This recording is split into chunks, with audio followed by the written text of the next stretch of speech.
Teen driving is a major public health issue. It's the #1 cause of death among teens, and also the most dangerous thing we allow our children to do.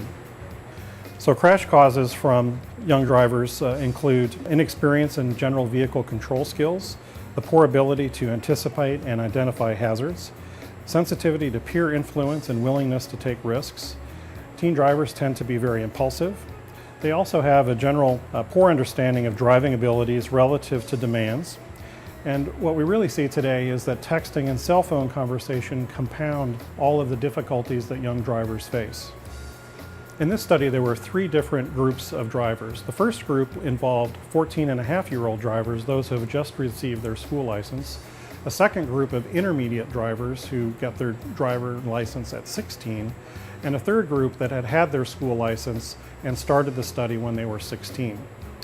We also had 2 different groups, one that received video feedback in a weekly format in terms of a report card, and a second group that didn't get any feedback throughout the study.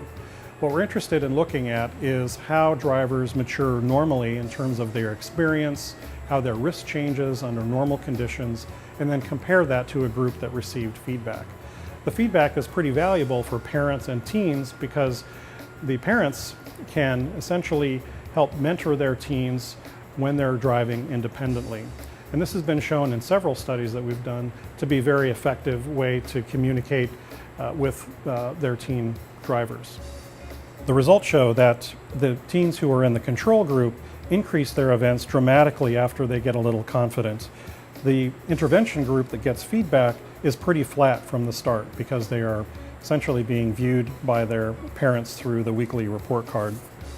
We also examined distraction among the youngest drivers and found that almost 80% of the distraction involved passengers, cell phones, and other internal distractions within the vehicle. External distractions are also an issue among young drivers. So distraction is a very important aspect of young drivers, and about 25% of all of the events that we coded in this project related to driver distraction.